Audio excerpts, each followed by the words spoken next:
Men at risk for prostate cancer are Black or African American men. They have about a 1 in 6 chance of developing prostate cancer in their lifetime. Also, men with a primary relative that has prostate cancer, so that's a father or a brother, are at increased risk of having prostate cancer.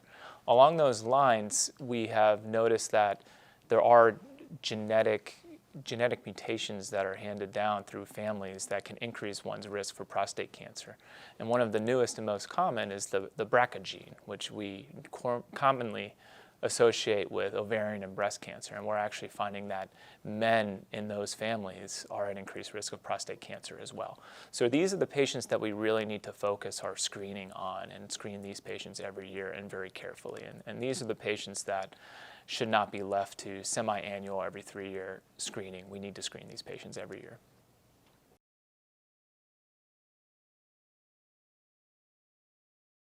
If someone is having symptoms from prostate cancer, unfortunately, it's generally an advanced prostate cancer. So the prostate is an organ that sits underneath the bladder. So one of the first symptoms that one might have is blood in the urine or difficulty going to the bathroom. Another symptom is if the cancer has spread. And generally when prostate cancer spreads, it goes to the lower back. So some men will have lower back pain.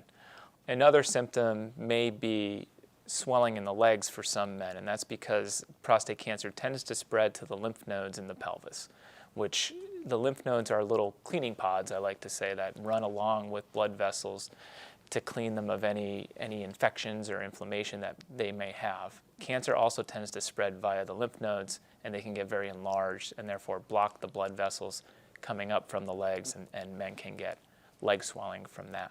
So it could be blood in the urine, difficulty with urination, back pain, leg swelling.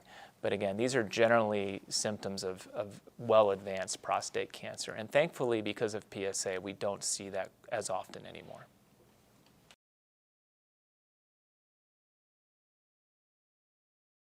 Something that is frequently said, and that is true, is that most men in their life will get prostate cancer.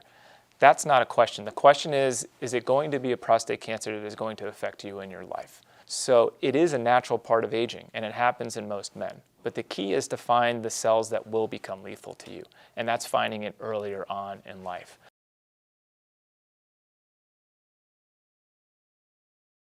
Most PSAs in America are checked by primary care physicians. So that is the place to start if you want to get your PSA checked. If you have any other further questions, or if there's any question about your PSA potentially being a little bit higher than you think it should be, go and get a second opinion from a urologist. We won't necessarily take you right to get a biopsy that day and then operate on your prostate the next day. That's not what we do anymore.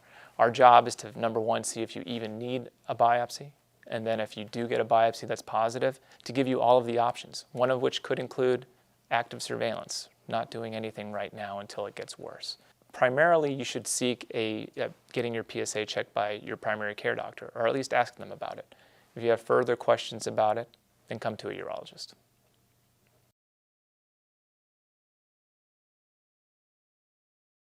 Some primary care physicians will check a PSA automatically every year, and some won't, because PSA screening is not meant for every man every year.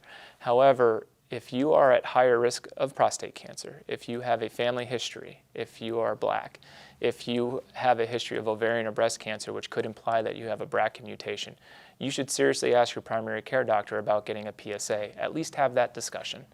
If you want further discussion with it, then come to a urologist, and we'll talk to you more about the pros and cons of PSA screening.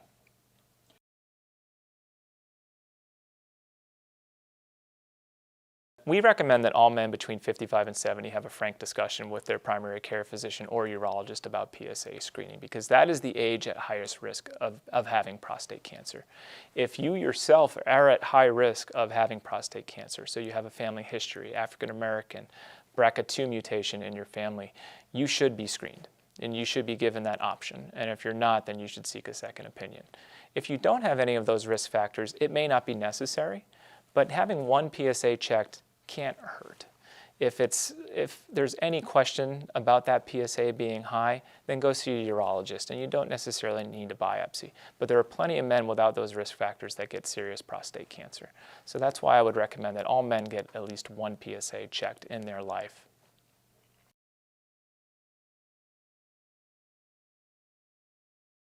An elevated PSA does not necessarily mean that you have prostate cancer. It is just a red flag that we should look into this further.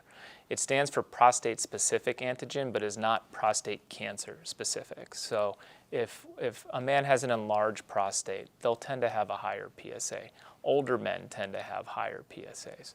So when the PSA reaches above a certain amount, or it looks like it's rising from what it used to be, they'll generally get sent to us or another urologist to look into that further. The first thing I do is to recheck the PSA because it may be a false positive. The second thing I do is look at the trend of the PSA. Has it been going up at a steady pace? Has it been going up very sharply? If I'm suspicious at all, we can get further tests at that point. Some of these tests aren't for all patients, but we can get specialized PSA tests like a 4K score. We can get urinary tests that can actually look for shedded cancer DNA products in the urine. And what I think is one of our strongest diagnostic tools in prostate cancer right now is getting an MRI of the prostate. And that's a very specialized MRI that very few centers do, and we at Georgetown have been doing for over 10 years now. An MRI can pick up very high-risk prostate cancers, the ones that we want to find and we want to treat aggressively. If an MRI is negative, that doesn't mean that prostate cancer isn't there, but it may be one of the slower-growing prostate cancers that we don't necessarily have to treat. So if you have an elevated PSA, I'll probably work that up with an MRI afterwards. If the MRI is negative, we may still have to proceed to the next step. If it's positive, we'll definitely proceed to the next step.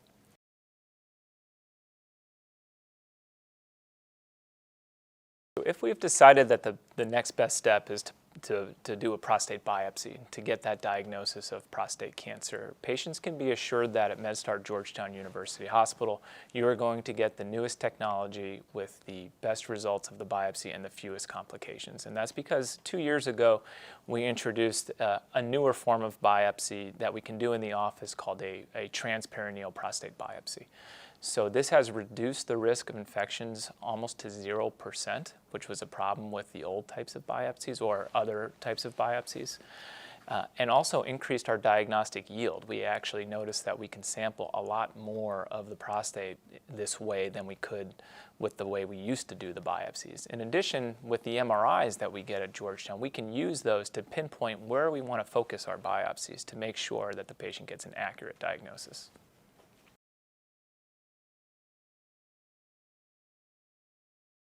One of the most common questions I get is, what is a normal PSA? If I'm taking a test or I need to give you an answer or what's on that, the lab form will say that a normal PSA should be less than 4, but it is not that easy. Patients at different ages have different PSA levels, so all of that comes into play. When someone comes in with a PSA level to me, all that matters to me is how old you are and what were your past PSAs, and not necessarily a total PSA level. Because a PSA of 2 may be considered normal in an older man who's in his 60s. A PSA of 2 in a man in his 40s is not normal, but if we use that cutoff of a 4, then we would be missing a potential prostate cancer in that young patient.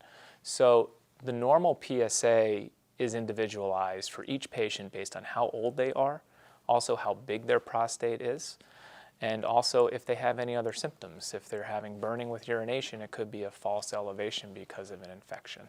So for me, it's more the trend in your PSA and if that trend changes. So each person in general will have their own baseline PSA that I will follow over time. Now there are some PSAs that are very worrisome. Any PSA over 10 is certainly worrisome. But when you get to saying that a normal PSA is below 4 and above 4, it's much more nuanced than that.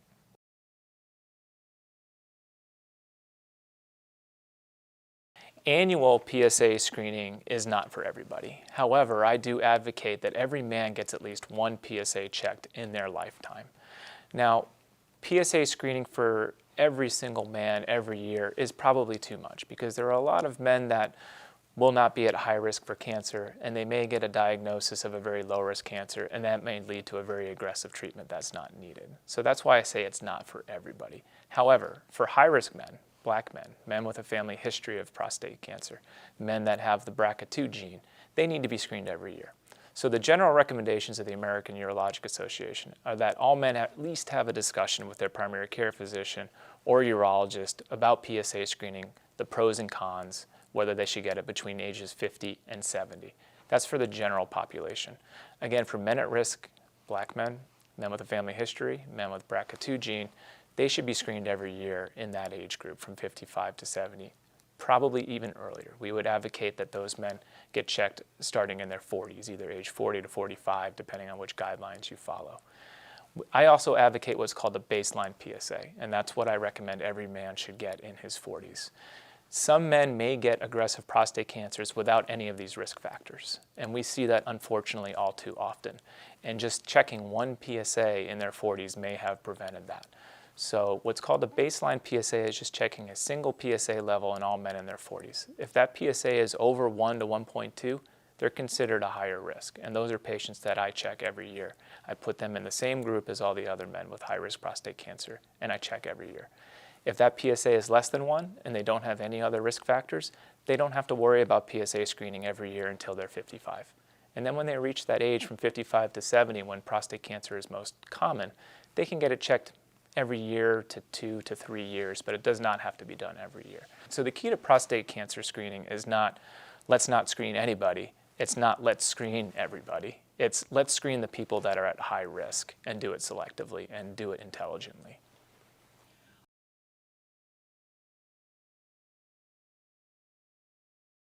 If I get a patient that has a family history of BRCA2 gene, we will send them to our excellent genetic counselors at Lombardi Cancer Center, who will then do a full profile, genetic risk profile. And if they come back with the BRCA2 mutation, that's when we'll start screening them very thoroughly.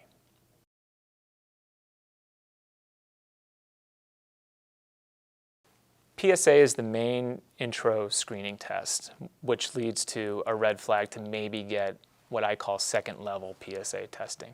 And that can include blood tests that add on to the PSA that is more specific for prostate cancer, less specific for, say, enlarged prostate or prostate inflammation.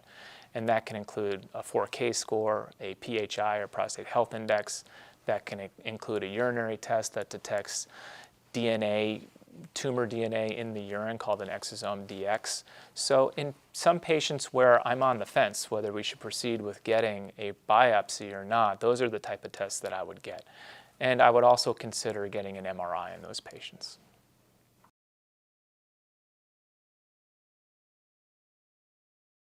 If we catch prostate cancer early, the prognosis is excellent, which is why screening with PSA in high-risk patients is so important. If we catch a prostate cancer that's still within the prostate, whether they choose to have surgery, radiation, the cure rate is over 99% for 10 years, as long as we find it early.